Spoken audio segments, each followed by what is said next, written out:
Hello dear students, myself Ramesh Maurya and you were watching my YouTube channel Era Physics Online. Students, पिछली class में हमने जैसे electric field के बारे में पढ़ा था, बहुत अच्छे से समझा था, उसमें हमने आपको न्यूमेरिकल्स भी कराए थे।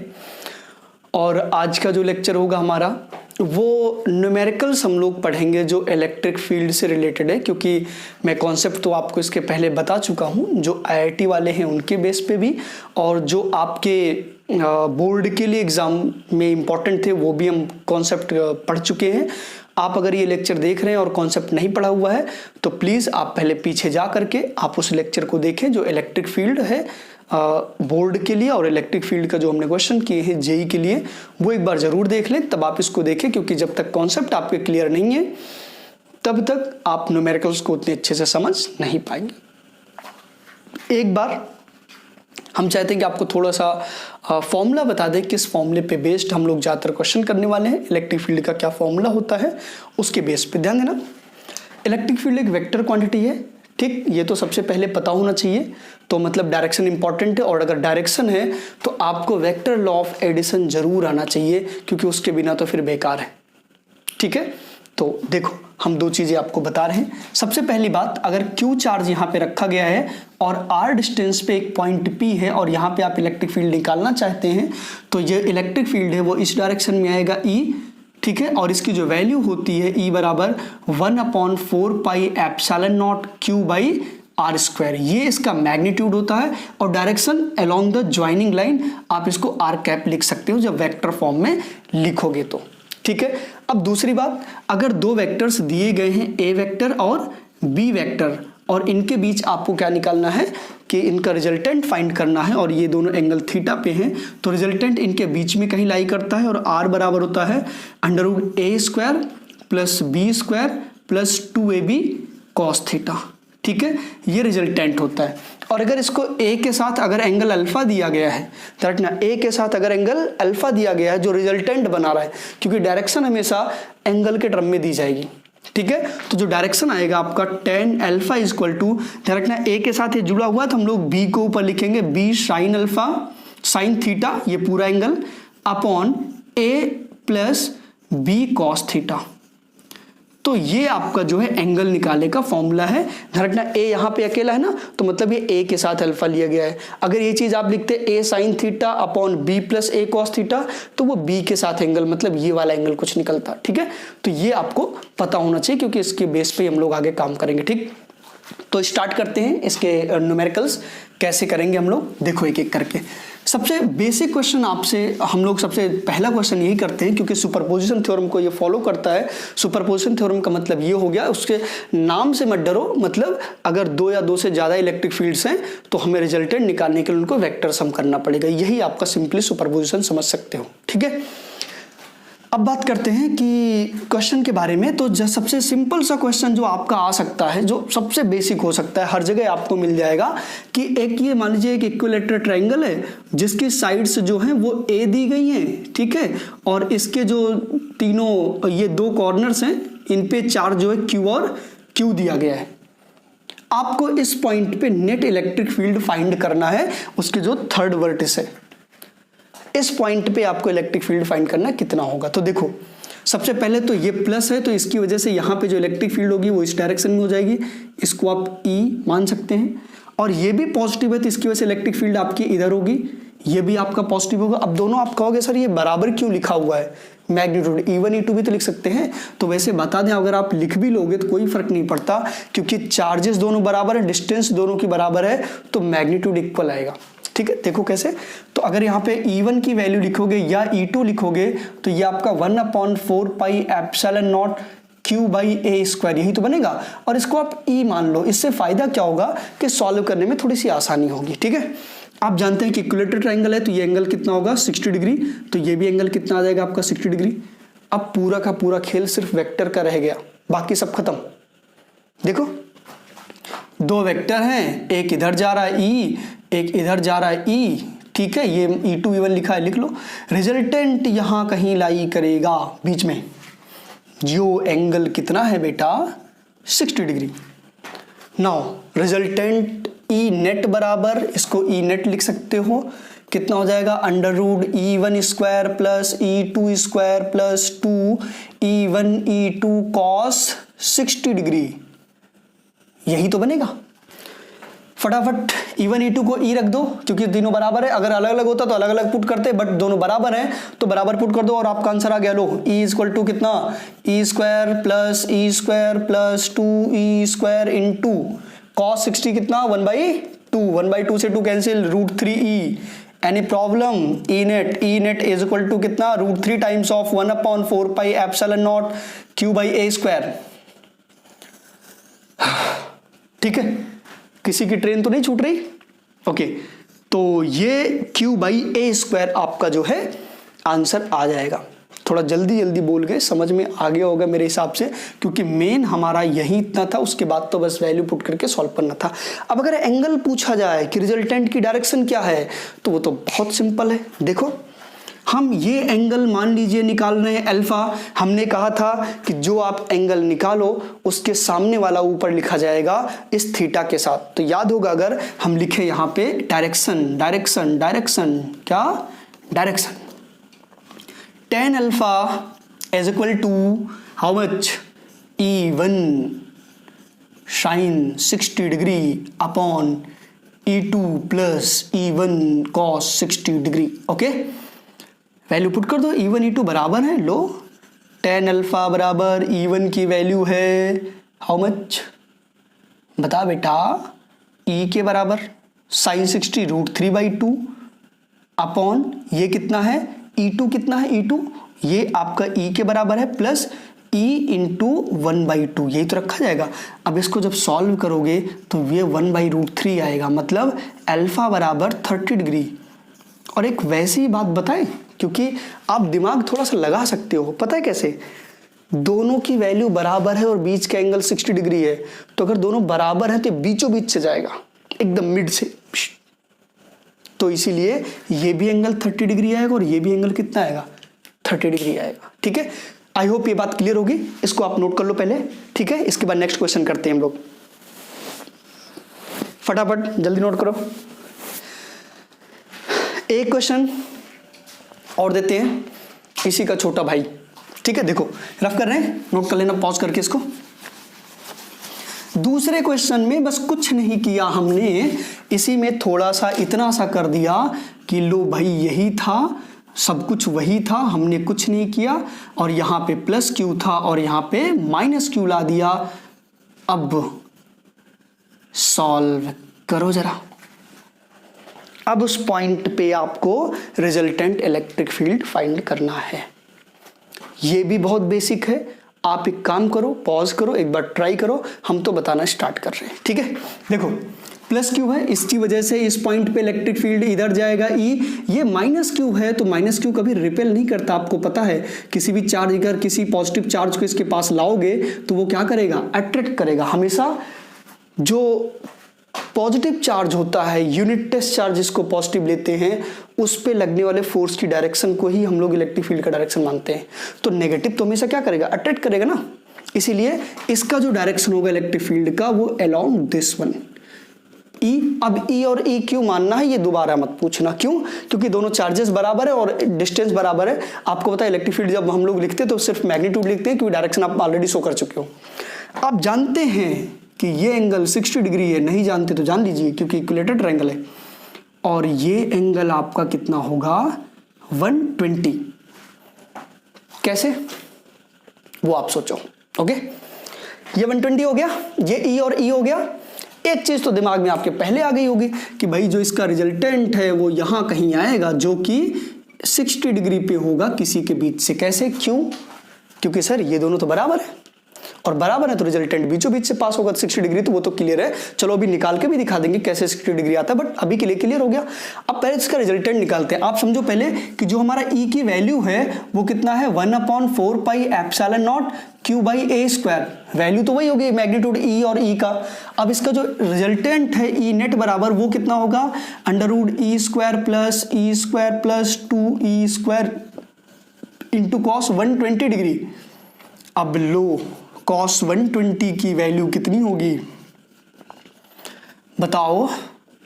cos 120 माइनस 1/2 होता है। इसको cos 90 प्लस क्या लिख सकते हैं आप 30 डिग्री, और cos 90 प्लस 30, cos का 90 से ज्यादा जाएंगे तो सेकंड क्वाड्रेंट में जा रहे हैं, वहां पे sin 30 आ जाएगा जो माइनस का होगा, और sin 30 1/2 होता है तो माइनस 1/2 आपका आंसर। यहां से ये जब कटेगा, ठीक है, इसका कटेगा पक्का, तो ई नेट बराबर कितना आ गया, ये माइनस ई स्क्वायर, देखो 2e square minus E square बराबर ई स्क्वायर अंडर रूट में जो कितना आ जाएगा ई के बराबर। मतलब जो रिजल्टेंट है उनको कुछ फर्क ही नहीं पड़ा, कहा चाहे जिस एंगल पे रहो, मतलब अगर 120 पे हो तो हम जो है सेम टू सेम रहेंगे, कोई प्रॉब्लम नहीं है। रिजल्टेंट ये आ गया।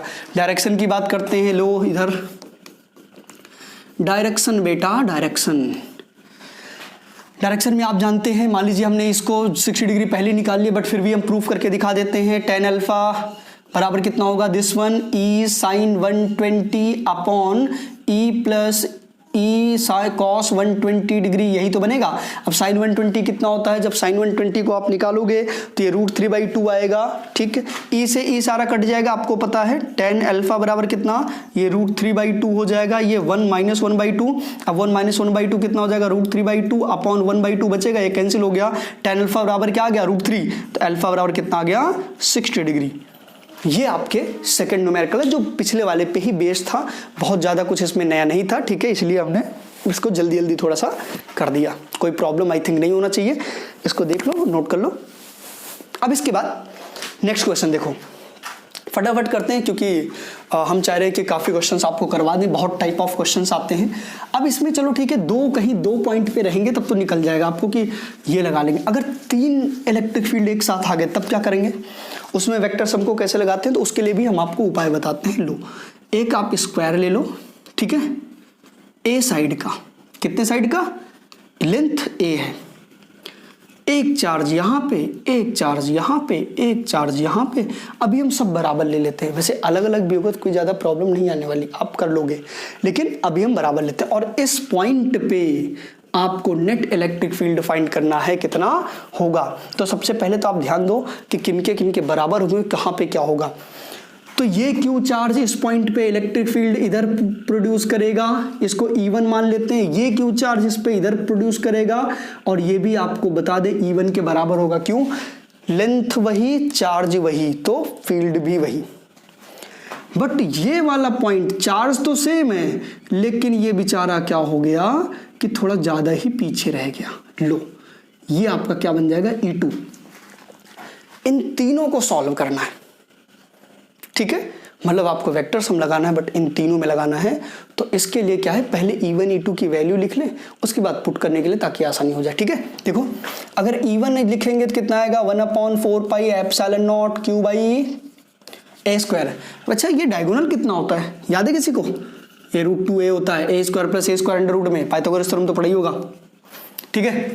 इसके बाद देखो, अब इसकी वजह से वहां पे E2 निकालेंगे तो E2 बराबर कितना आएगा, 1/4 पाई एप्सिलॉन नॉट Q/√2a का होल स्क्वायर बराबर 1/4 pi epsilon not Q/2a²। Any problem, ठीक है। ये आपका आंसर इतना हो गया, E1 E2 की वैल्यू हो गई। अब बात आती है इसको कैसे यहाँ पे रिजल्टेंट निकालेंगे। तो रिजल्टेंट के लिए हम इसको थोड़ा सा अलग बना लेते हैं। देखो, आप क्या करो कि ये E1 हो गया, ये E1 हो गया, और ये आपका कितना है, E2। और आप जानते हैं कि ये E1 और E2 के बीच के एंगल है वो 45 डिग्री है। क्यों है, क्योंकि डायगोनल हमेशा 45 पे ही जाता है। अब ध्यान देना, अगर ये दोनों बराबर हैं तो इन दोनों का रिजल्टेंट जो होगा वो भी तो आपका इधर ही आएगा, इधर ही तो आएगा, जो हम मान लेते हैं E'। अब E' कितना होगा, E' बराबर अंडर रूट E1² + E1²। क्यों, क्योंकि दोनों परपेंडिकुलर है, 90 डिग्री पे हैं, तो यही तो तरीका होगा। तो ये कितना आएगा, √2E1। अब E' आपका √2E1 आ गया। और अब देखो, अगर तो ये √2E1 और E2 दोनों क्या है, एक ही डायरेक्शन में है। सो नेट इलेक्ट्रिक फील्ड कितना हो जाएगा बेटा, बताओ जरा। E net is equal to E dash plus E two, और ई डैश कितना है √2e1 प्लस ई2, और ये √2e1 कितना है बता जा रहा है, e1 की वैल्यू ये है, तो हो जाएगा √2/4πε0 q/a² प्लस 1/4πε0 q/2a²। अब इसमें जो कॉमन है कॉमन ले लेना, बाकी वो आपका सॉल्यूशन, मेनली ये आंसर आ जाएगा, ठीक है। अब बात आती है डायरेक्शन, तो डायरेक्शन अलोंग द E2, क्योंकि रिजल्टेंट आपका जो है वो देखो E2 के अलोंग ही आ रहा है। आई होप ये बात क्लियर होगी, और ऐसे ही क्वेश्चन अक्सर आएंगे, ध्यान रखना। हाँ, अगर ये और ये क्वेश्चन ये वैल्यूज चेंज कर दी गई तब वो काफ़ी बहुत ही अलग टाइप का क्वेश्चन बन जाएगा। जैसे इसको हम अगर 2q दे दें, इसको q दे दें, तो आपको पता है कि ये इलेक्ट्रिक फील्ड हमारी जो है ज़्यादा हो जाएगी, ठीक है। ये E1 हो जाएगा मान लो, ये E2 हो जाएगा, और ये E3 बन जाएगा। अब तीनों अलग अलग हो जाएंगे।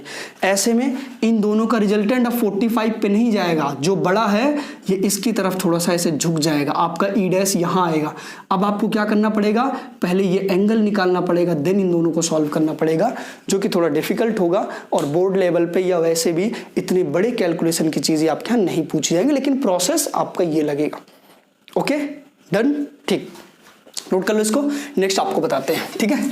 देखो, तो आई होप ये बात आपको समझ में आ गई होगी। आप कुछ क्या करते हैं ना, सिमेट्रिसिटी वाले क्वेश्चंस आपको बता देते हैं, जो सिमेट्रिक होते हैं, जिनको आपको समझने की जरूरत है। ध्यान देना, जो सिमेट्रिक क्वेश्चंस है ना, उसमें सॉल्व करना कोई बड़ी बात नहीं है। जैसे देखो 3-4 क्वेश्चन हम इकट्ठे ही दे देते हैं, आप सॉल्व करते रहो आराम से बैठ के। लो, एक क्वेश्चन ये हो गया, यहाँ पे क्यू चार्ज, यहाँ पे क्यू चार्ज, यहाँ पे आपका जो है ये -q मान लो, ये अभी आपका +q, ये आपका -q, ठीक है। अब इसके सेंटर पे नेट इलेक्ट्रिक फील्ड निकालना है।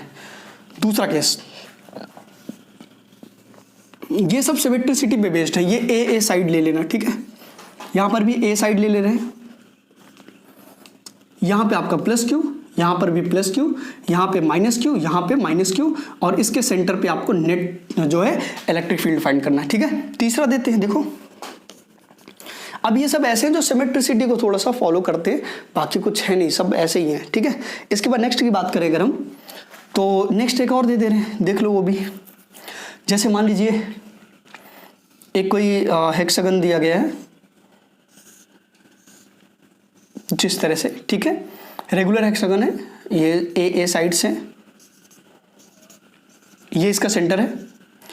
अब आपको यहाँ पे चार्जेस दिए गए, जैसे ये आपका दिया गया +q, ये आपको दिया गया -q, ये आपको दिया गया -q, ये आपको दिया गया +q, ये आपको दिया गया है -q, और ये आपको दिया गया +q। Now find the net electric field at centre, ठीक है। एक क्वेश्चन ये हो गया।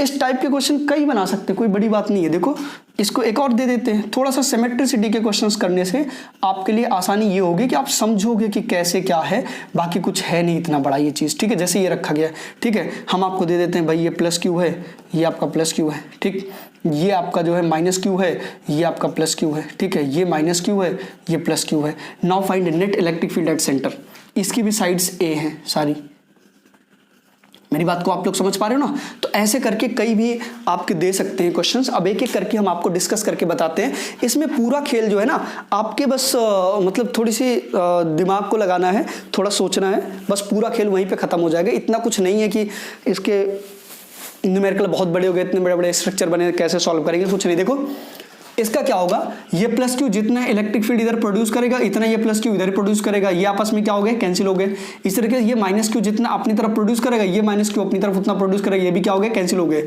अब ये कैंसिल क्यों है, क्योंकि ये q चार्ज है और डिस्टेंसेस भी बराबर है, तो नेट इलेक्ट्रिक फील्ड इसके केस में कितना आ गया, 0 आ गया। कोई प्रॉब्लम, ओके। इसमें देखो पहले एक की वजह से इलेक्ट्रिक फील्ड, इसकी वजह से इलेक्ट्रिक फील्ड हम मान लेते हैं यहाँ पे E है। अब ये +q है तो इसका इलेक्ट्रिक फील्ड E इधर आ जाएगा, और ये -q है तो ये क्या करे, अपनी तरफ इलेक्ट्रिक फील्ड प्रोड्यूस करेगा, तो इसका भी E इधर आ जाएगा, ध्यान देते रहना। इसके बाद इसके लिए बात करते हैं, ये +q इधर रिपेल करेगा तो इसका इस वाले का E इधर आ गया, और ये -q अट्रैक्ट कर रहा है तो इसका भी E इधर आ जाएगा। अब अगर आप ध्यान से देखो तो ये 90 डिग्री पे होते हैं, क्योंकि जो स्क्वायर का जो डायगोनल होता है 90 डिग्री पे कट करते हैं। और इधर कितना हो गया 2e, और इधर कितना हो गया 2e। मतलब ये कि एक आपका जो है, ध्यान देना, एक 2e इधर है और एक 2e इधर है, और ये दोनों कितने में 90 डिग्री पे। तो ई नेट जो होता है आप जानते हैं √2e का स्क्वायर प्लस 2e का स्क्वायर, कितना आ जाएगा आपका 2 to 4, 2 to 4, तो 4 + 4 8 आ जाएगा, 8e² और 8e² को 2√2 ई, ये लो आंसर हो गया। अब कोई कहेगा ई की वैल्यू कितनी है, वो तो निकालना आसान है ना, क्योंकि डायगोनल कितना होता है, a/√2 हो जाएगा डायगोनल का आधा, तो ई बराबर कितना आएगा, ऊपर लिख दे रहे हैं 1/4πε0 q/a/√2 का होल स्क्वायर। अब इसको सॉल्व कर लेना, इतना लंबा हम नहीं कर रहे हैं, ठीक है। इसको सॉल्व करके यहाँ पुट कर देना, हो गया आंसर खत्म। ओके, नेक्स्ट यहाँ पे आओ, इसको समझना जरूरी है। सबसे पहले देखो रेगुलर हेक्सागन है, तो ये जो डिस्टेंस होती है वो a के बराबर होती है, इसमें मतलब सारे के सारे जितने आप साइड से ऐसे मिलाओगे तो ये आपका एक एक जो ट्राइंगल बन रहा है वो सबका सब जो है इक्विलेटरल ट्राइंगल बन जाता है, मतलब ये a के बराबर सब आ जाते हैं, ठीक है। अब यहाँ पे अगर निकालें, देखो ये माइनस क्यू है, ये अपनी तरफ खींचेगा, तो ये माइनस क्यू अपनी तरफ खींचेगा, तो ये आपस में क्या हो गया, कैंसिल, क्योंकि डिस्टेंस बराबर है। ये प्लस क्यू क्या करेगा, इधर रिपेल करेगा, तो ये प्लस क्यू इधर रिपेल करेगा, ये भी क्या हो गया, कैंसिल। ये प्लस क्यू इधर रिपेल करेगा और ये माइनस क्यू क्या करेगा, अपनी तरफ अट्रैक्ट करेगा, तो इन दोनों का इलेक्ट्रिक फील्ड आपस में आ जाएगा। तो ई नेट जो है यहाँ पे कितना आएगा, 2e के बराबर, और ई कितना है, दो के बीच में चार्ज, इस पे इतने वाले का या इतने वाले का जो फोर्स है, तो आपको होता है यहाँ पे a डिस्टेंस पे जो इलेक्ट्रिक फील्ड होगा वो 2 × 1/4πε0 q/a²। ये आपका आंसर हो गया, खत्म। आई होप ये बात क्लियर है, ठीक है। इस वाले के लिए हमें थोड़ा मिटाना पड़ेगा, तो पहले आप नोट कर लो इसको और इसको रफ करते हैं। ओके, देखो इस वाले में देखो आप, ठीक है, पॉज करके आप पीछे नोट कर लेना, अगर मान लो जल्दी हमने मिटा दिया हो तो, ठीक। और इसमें आपके पास ये फैसिलिटी है कि आप पॉज करके नोट कर सकते हैं। देखो अब इसके बाद ध्यान देना, ये प्लस क्यू है इधर रिपेल करेगा, ये प्लस क्यू इधर रिपेल करेगा, ये आपस में क्या हो गए, कैंसिल हो गए। अब ये माइनस क्यू तो अपनी तरफ अट्रैक्ट करेगा और ये प्लस क्यू तो ये इधर रिपेल करेगा, तो यहाँ पे 2e आ जाएगा, क्योंकि e और e 2e हो जाएगा। ये माइनस अपनी तरफ अट्रैक्ट कर रहा है और ये प्लस क्या रिपेल कर रहा है, तो ये भी कितना आ गया, 2e। अब ये एंगल कितना होगा, आपको मैंने अभी बताया कि एक एक सेगमेंट इक्विलेटरल ट्राइंगल, तो ये 60 और ये 60, तो टोटल कितना हो गया, 120 डिग्री। अब ऐसे समझो कि आपके पास दो हैं, एक तो 2e है, एक आपका इधर 2e है, और बीच का एंगल कितना है, 120 डिग्री। रिजल्टेंट निकालना है, ई नेट बराबर कितना आएगा, √2e का स्क्वायर प्लस 2e का square plus 2 times of 2e into cos 120 degree. cos 120 कितना होता है, अभी हमने बात की थी थोड़ी देर पहले, ई नेट बराबर कितना हो जाएगा, 4 + 4 कितना आ जाएगा, 8e² माइनस, क्योंकि यहाँ पे 120 - 1/2 होता है, 2 × 2 = 4 × 2 = 8e² इंटू -1/2। माइनस तो आपका पहले ही ले लिया हमने, ठीक है, इसको प्लस लिख लो, भी इसको माइनस कर लो, अभी कितना आ जाएगा, 4 आ जाएगा, और ये माइनस इधर बाहर आएगा, तो ई नेट बराबर कितना आ गया, ये हो जाएगा 8e² - 4e² = √4e², और जिसकी वैल्यू कितनी आ जाएगी, 2e, और e की वैल्यू कितनी है, 1, ये 2 टाइम्स 1/4πε0 q/a²। बस हो गया आंसर खत्म। पिछले वाला ये आंसर सेम टू सेम यहाँ पर भी आ गया। तो ये चीज़ें आपको ध्यान देनी है, ठीक है। बस एंगल देना है, कहाँ कहाँ पे कौन सा बच रहा है वो देना है, और तुरंत आपके आंसर जो हैं वो आ जाएंगे। आई होप ये बात क्लियर हो गई, ठीक है। तो ये स्ट्रक्चर वाले क्वेश्चन है जिनको आपको ध्यान रखना है। अगला जो लेक्चर होगा, क्योंकि इसमें हम 2 पार्ट कर रहे हैं, ज़्यादा टाइम नहीं दे रहे हैं इसको, मतलब लंबा हो जाएगा नहीं तो। अगला जो लेक्चर हमारा होगा उसमें हम क्या करने वाले हैं कि आपको जो न्यूट्रल पॉइंट्स होते हैं, ठीक है, उनकी बात करेंगे, कैसे निकालते हैं, और भी चीज़ें उनसे रिलेटेड है उनकी बात करेंगे। तो अगला भी आपका जो है बोर्ड से ही डेडिकेटेड होगा, और आपसे रिक्वेस्ट है कि आप ज़रूर देखना, और अगर आपको हमारा लेक्चर ये अच्छा लगता है तो अपने फ्रेंड्स के साथ ज़रूर शेयर करें और सब्सक्राइब करने को कहें, ठीक है। फिलहाल आज इतना ही, थैंक यू, जय हिंद।